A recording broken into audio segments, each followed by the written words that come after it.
أعوذ بالله من الشيطان الرجيم بسم الله الرحمن الرحيم الحمد لله الذي نور قلوب العارفين بنور معرفته وأثبت فؤاد أنبيائه وأوليائه بقصص الأنبياء والمرسلين وأكمل إيمان المسلمين والمؤمنين بولاية علي أمير المؤمنين عليه السلام والصلاة والسلام والتحية والإكرام على أفضل الموجودات العبد المؤيد والرسول المسدد المصطفى الأمجد المحمود الأحمد أعني أبا القاسم محمد صلى الله عليه وسلم وعلى روحه ونفسه وصهره ووسيه سيد الأتقياء والأسفياء مولى الموالي إمام المتقين علي بن أبي طالب وعلى أوصيائه لا سيما بقية الله في الأرضين روحي وأرواح العالمين لتراب مقدمه الفداء واللعنة الدائمة على أعدائهم أجمعين من الآن إلى قيام يوم الدين. أما بعد فقد قال الله الحكيم في كتابه الكريم بسم الله الرحمن الرحيم لو كان فيهما آلهة إلا الله لفسدتا. صدق الله العلي العظيم. We will be talking about the beliefs, the Islamic beliefs from the perspective of Ahlul Bayt alayhim salam, which the followers of Ahlul Bayt alayhim salam or the Shias of Imam Ali alayhi salam believe in. And the first one is Tawheed, the oneness of God, or the divine unity. The divine unity, when we say, is Tawheed. Tawheed is from Wahid. Allah subhanahu wa ta'ala is one. There is only one God. And then there are many proofs that the Muslim scholars have devised over proving the existence of Allah subhanahu wa ta'ala, or God. And I'll briefly mention some of those proofs, as most of those deep studies are in high levels of Hausa. In the beginning you study basics, and then you study high level, and then you have so many books in theology, in philosophy, in mysticism, that are devised to prove the existence of Allah subhanahu wa ta'ala, or God. When we say there is one God, that is the basic teaching or understanding of the Quran or Islam, that we believe in one God. And all monotheistic faiths, in fact, all the believers in any faith believe in one God. Even Christians, when they believe in Trinity, they do believe in one God. But then they believe in Trinity. But even then, that's not a denial of one God. Or the Jews, they believe in one God. So the Muslims also adhere to the faith in one God. And when we say there is no God but Allah, what we are saying, La ilaha illallah, ilah is the deity or ma'bud, something that you worship. And anything that is worshipped is regarded as ilah. So even the fire, the sun, anything which is worshipped, the moon, the stars, anything which is worshipped is regarded as ilah. The cow, the snake, or anything. So we believe that there is no God but Allah. La ilaha illallah. So when we believe in one God, so there are many different proofs which are known to be in Arabic burhan. The plural is barahin. Burhan is a proof, and barahin is a plural of burhan. So the proofs on the existence of God. Now, there are a number of burhans that I'll name. I'll not go through all of them. I'll just probably briefly explain one or two burhans or proofs. The very common and the easiest one is Burhan-e-Nazm. Burhan-e-Nazm. So everything is so well organized in this universe, everything is so systematic, everything runs so smoothly, nothing crashes. And I've chosen the ayat from the Holy Quran, لَوْ كَانَ فِيهِمَا آلِهَةٌ, if there was another God other than Allah subhanahu wa ta'ala between them, between the heavens and the earth, لَفَسَدَتَا, then everything would crash, everything will be destroyed.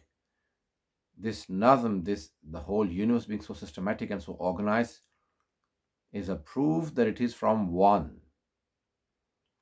If there were many gods, then there will be crash. So the whole system is a proof that there's only one God. So the Holy Quran and the Holy Prophet sallallahu alaihi wasallam, the Imam sallallahu alaihi wasallam have given many proofs on the organizational structure of this world. So there are billions and billions of stars, and they're all on a move in this whole galaxy. So there are all of these planets, and they have their own moons, some of them, and the moons are rotating around the earth, and the planets, well, there is only one moon for the earth, but there are other moons for the other planets, and the whole of the whole um, solar system. Our solar system has, now they've proven there are more than 9 planets, but anyway, 9 planets, let's say. There are more now. So all of them are now on the move. And the sun is not stationary, even the sun is on the move. So this whole system is going around the sun, and the sun is on move in the galaxy. And the galaxy, there are billions and billions of galaxies in a Milky Way, and then there are so many Milky Ways, and everything is on a move, and this whole universe working together in such an organizational structure. This is a sign that it is from one, and that is God. This is the simplest burhan or proof. Others are much more complicated, but I'll go through one or two more. So this is the burhan and nazm. Everything so well organized in this whole universe. Anyone on earth, if there are any corruptions or any, it is a doing of mankind. Allah subhanahu wa ta'ala says, ظَهَرَ الْفَسَادُ فِي الْبَرِّ وَالْبَحْرِ بِمَا كَسَبَتْ أَيْدِي النَّاسِ. All the corruption that you see on earth, on the surface of the earth and in the oceans, is a doing of mankind. It's only man which is so corrupt. All other things have an innate nature, and they do not step out of their nature. And so the whole of this, world runs on a natural cycle, and even human beings sometimes step out of their nature, and they do. For example, our nature says obedience. So, for example, our nature, it's in our nature to be caring or have love and respect, but sometimes we step out, we steal, we murder, we kill. So it's in our nature, good and evil. Inshallah, we'll talk about it later, but this is not the topic at the moment.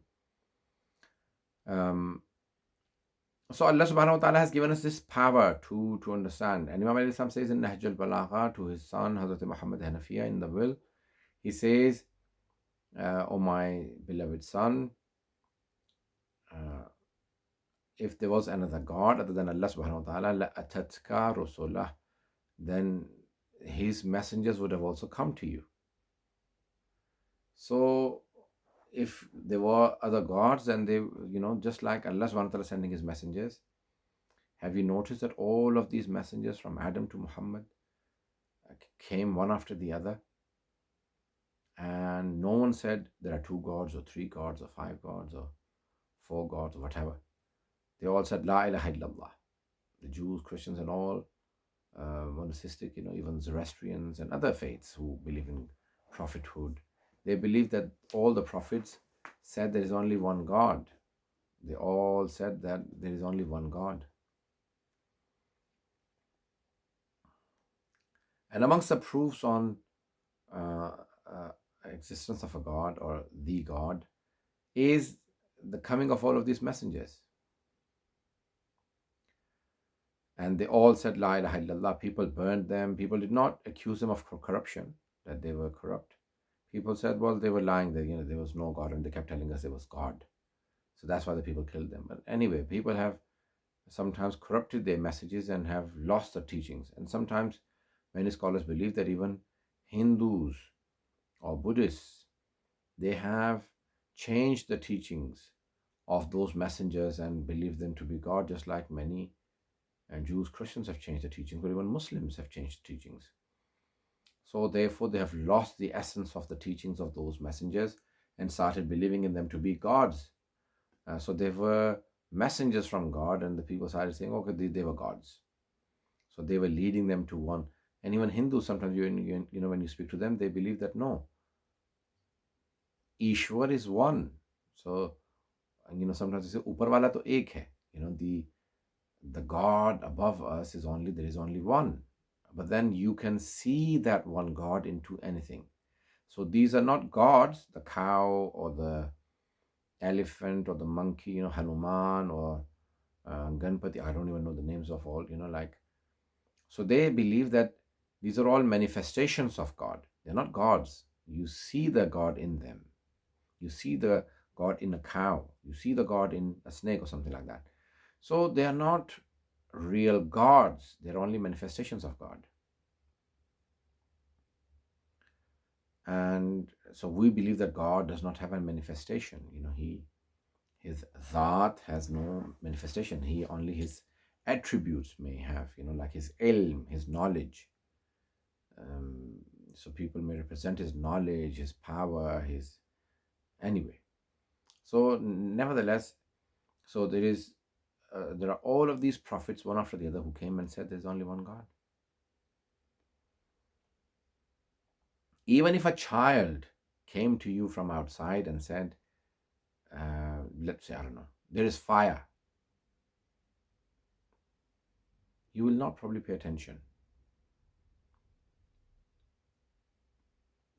And then if a second child came and said there is fire, you will say probably, they're only children. It may be small fire, it may not be anything.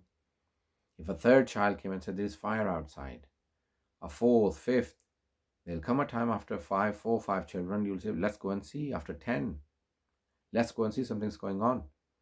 Even though they're children, you will still pay attention. But if all of these hundreds of prophets, 124,000 altogether messengers, but out of them, like Anbiya, but out of them 313, 313 messengers who actually delivered, or who were ordained by Allah subhanahu wa ta'ala to go and deliver to the other people. The others were receiving the revelation, but they did not have to go and preach. So all of these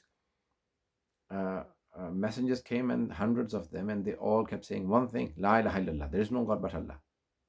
People killed them, stoned them to death, burned them alive, and crucified, whatever you want to say. People tortured them, and they did not go back from their word. They died saying there is no God but Allah. From Adam, Noah, Abraham, Moses, Jesus, David, Solomon, they all said there is only one God. And the likes of Imam Ali ibn Abi Talib alayhi salam came, and Imam Hassan, and Imam Hussein, Imam Zain al-Abidin, Imam Sajjad, Imam Baqir. So they all kept, people tortured them, poisoned them to death, and they kept saying, La ilaha illallah.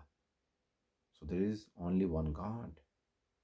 We'll talk about other beliefs later, but they all said there is only one God. The third proof we sometimes use is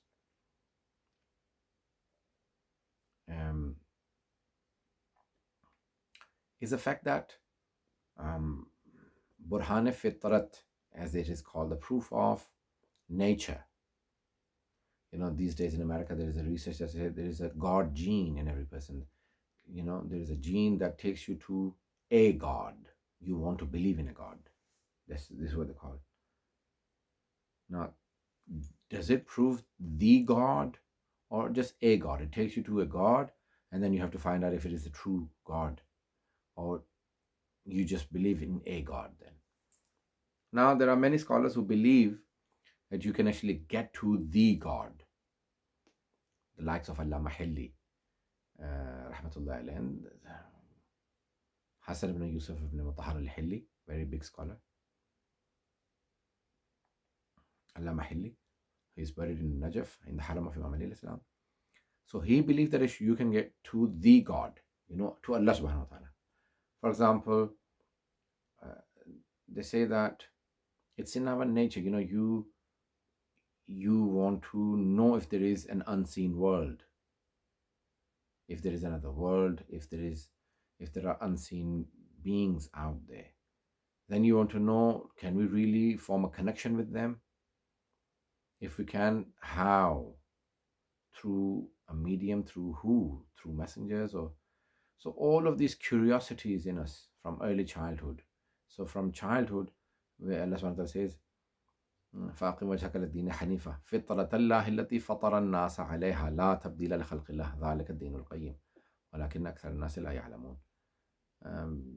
Stand firm facing the right religion.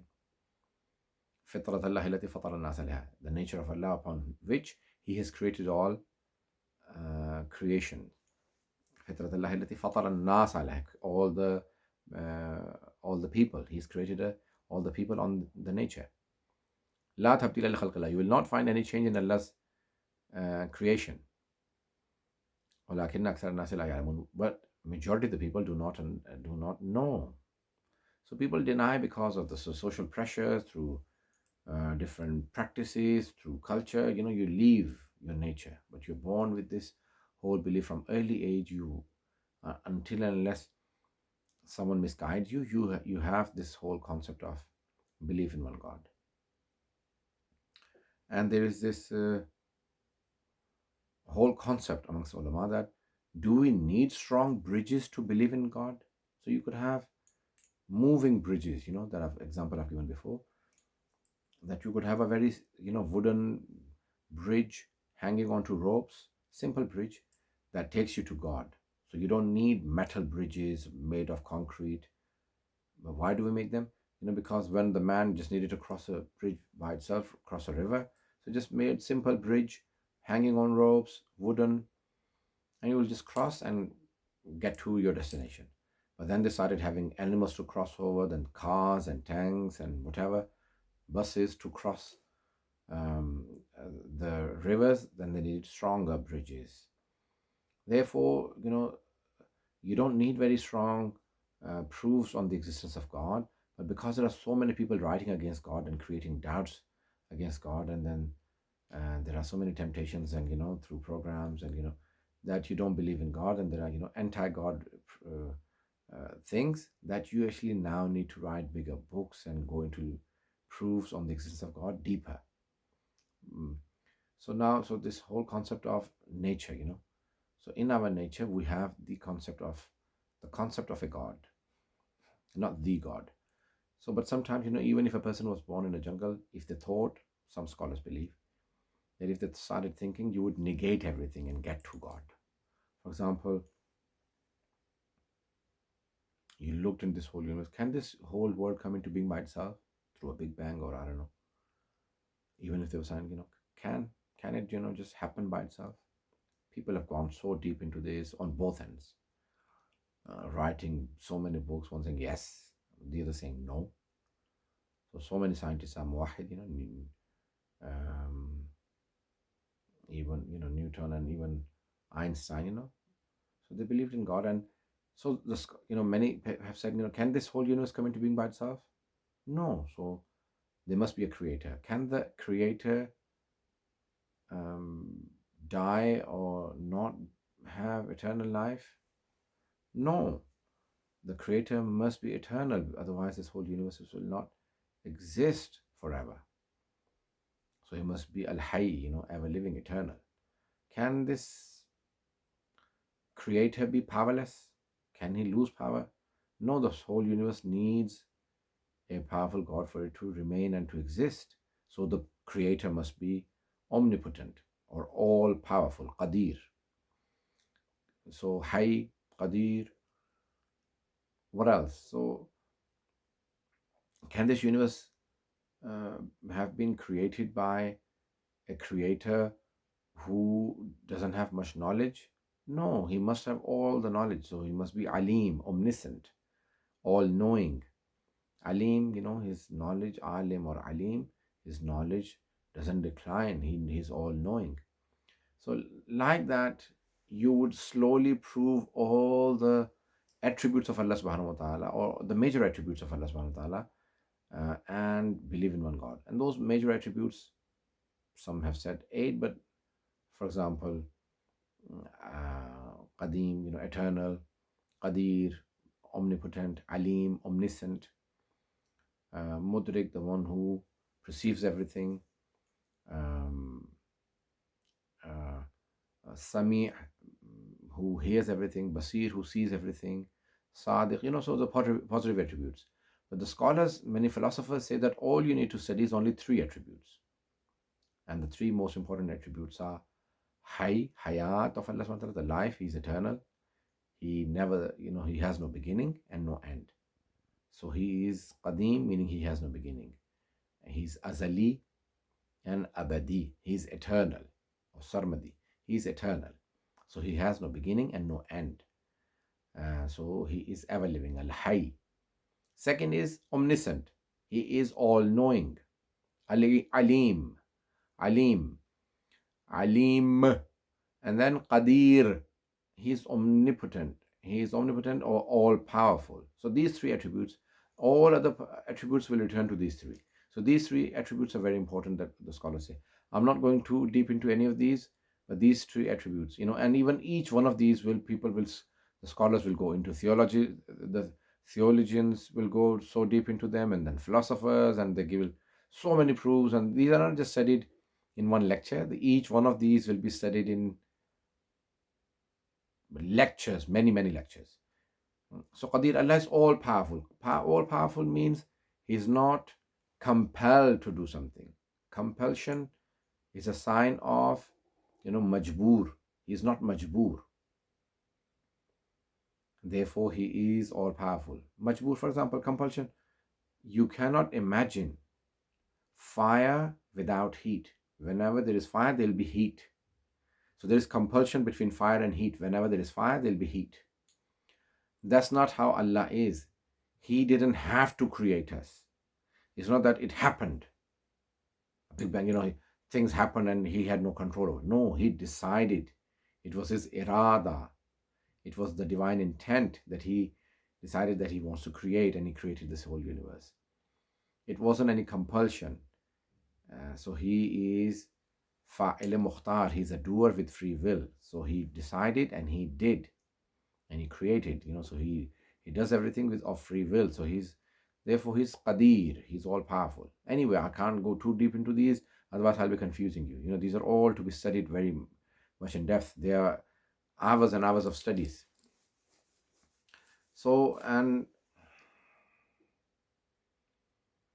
when we say that He knows everything, it's not that, He knew that Yazid is going to kill Imam Hussein Islam, so He compelled Yazid to kill. No, there is no compulsion. Him knowing something is not His imposing something.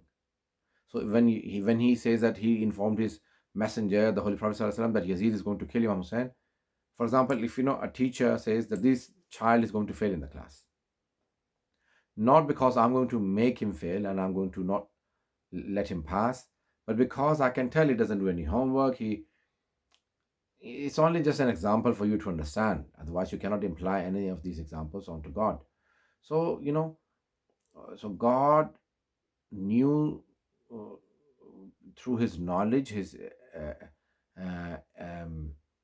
everlasting knowledge, through His infinity knowledge, what is going to happen. So He knows what's going to happen, but He doesn't compel people to do those things. He did not compel. So there's no compulsion from God for us to do something. For Him knowing something is one thing, and His compelling us to do things is another. If there was compulsion, then there is no free will. No, but there is free will. We do have a free will, but we don't have a complete free will. I don't want to go into that now. So study these. Predestination or complete free will. Is everything predestined? Are we compelled to do everything? Is it everything predestined? Or do we have a complete free will? No, we don't have complete free will, and we don't have complete compulsion. It is in between the two. I didn't choose where to be born, what skin color, what race, what gender, my abilities, my potential. These are all um, gifts of Allah subhanahu wa ta'ala, or He chose for me. But then I choose what to do, what to believe slowly, and um, what to study, my profession, who I marry, all of those um, are my choices, but certain things I do not choose. So, anyway, so Allah subhanahu wa ta'ala is all powerful. And I've given only very basic proofs and very simple proofs. I'll give one complicated proof. I'll try and simplify it. But there are many, many proofs on the existence of, like I said, on Allah subhanahu wa ta'ala. So there is this nature that we believe that Allah subhanahu wa ta'ala, through which, and then there is this other proof that we call imkano wujub, the proof of possible and necessary beings. This is in philosophy. So we believe that there are two types of beings: the necessary being and possible being. The necessary being is independent being that needs nothing to come, to be. It doesn't come into being. It is always there. It is independent. It needs nothing to come into being, or to be, and it needs nothing to remain, to be. To be honest, yes, to be, to exist, it needs nothing. It is all independent. And then there are possible beings that are dependent beings. Possible beings are dependent. They need other beings to remain, to come into being, to remain into being, to,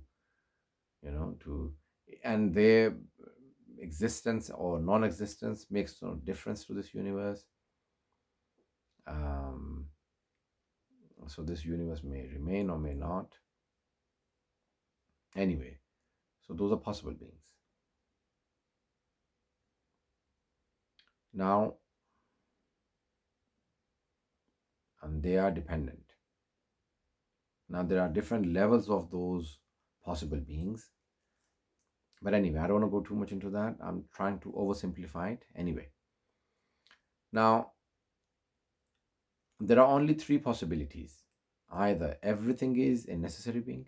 Logically, there are only three possibilities, three scenarios. Either everything is necessary being, or everything is possible being, or some are possible and some are necessary. Now, everything is a necessary being is absurd, because we see all of these things which are possible beings. They did not exist in a time. They will not exist. I was not there before 1976. I will not be there after some time. And all of these things existed and did not exist, and they will all come to an end. So we see everything that we see around us are all possible beings. Therefore, everything is a necessary being is absurd, because there are so many possible beings around us. Now, the other thing is, everything is a possible being. Even that is wrong. But to prove that everything is a possible being, we need a little bit more thinking. And then the third scenario will be proven. Now, the other, so if we say everything is possible being, because everything we're seeing is a possible being. But if we say everything is a possible being, then what we're saying is we're creating a vicious circle. We're saying vicious circle, tasalsul or door, which are void. Because if we say everything is dependent on each other, then nothing exists. But there are so many things that exist. So there must be something out of this circle, out of the box, that has started all of this. And that is the necessary being. So let me prove it. If there are 5 people in a room and all of them say, I will not leave until someone else leaves, then no one will ever leave.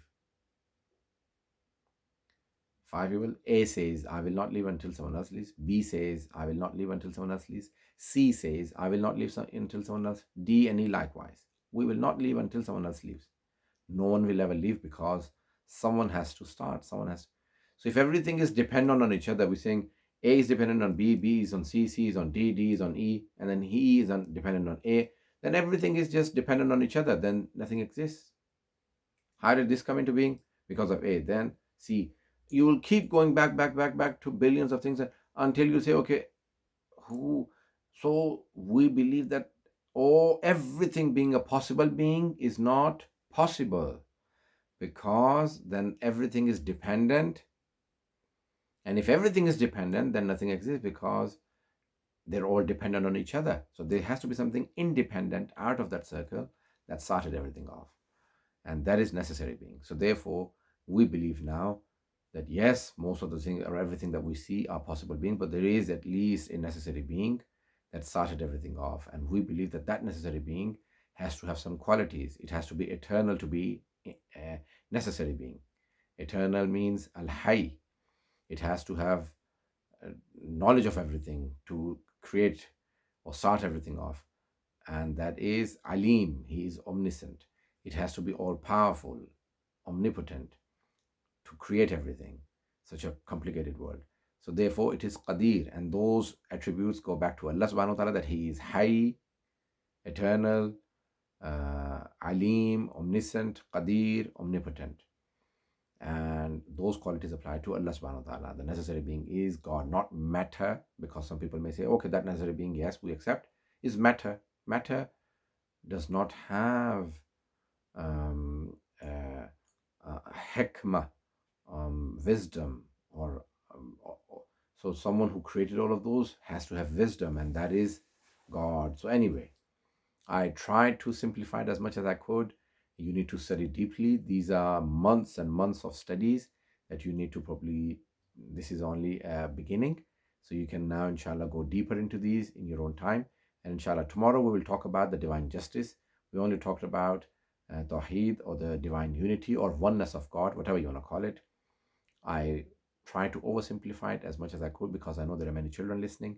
So please listen to these and then go deeper into them. And then I had a series of lectures, but you need at least 10, 12 lectures just on Tawheed to get a grasp of all the reasoning.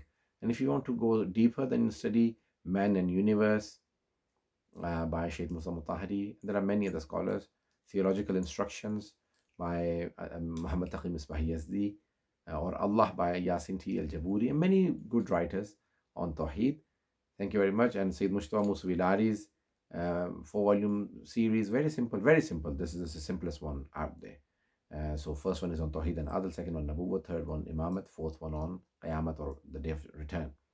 They are in English. Sayyid Mujtaba Musawi Lari.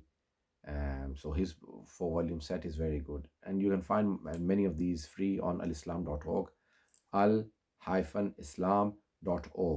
It's a very good site. Inshallah, you can study all of these in more depth. We pray to Allah subhanahu wa ta'ala, oh Allah, hasten in the reappearance of the 12th Imam. Oh Allah, if we haven't been forgiven, then forgive us in these last 10 days of the month of Ramadan. Oh Allah, forgive us our sins, the major and minor sins. Oh Allah, protect all the humanity and all the Muslims and believers, mu'mineen, from this coronavirus. Oh Allah, accept the deeds of our brothers and sisters who've organized these lectures, from Husaynia, Islamic Society of Seattle. Oh Allah, give us health with prosperity, wealth, sustenance, and iman, and a long life with all of these things. Oh Allah, bless us with the acceptance of our deeds, and bless us to visit Kaaba, Makkah, Medina, and all of the holy sites in Najaf, Karbala, Mashhad. Oh Allah, accept our deeds and forgive, and give us intercession. Forgive us our sins and our deceased people. Forgive their sins, and give all of us intercession of Muhammad and Ali Muhammad in the hereafter. Wa akhiru da'wana alhamdulillahi rabbil alameen. Wassalamu alaikum wa rahmatullahi wa barakatuh.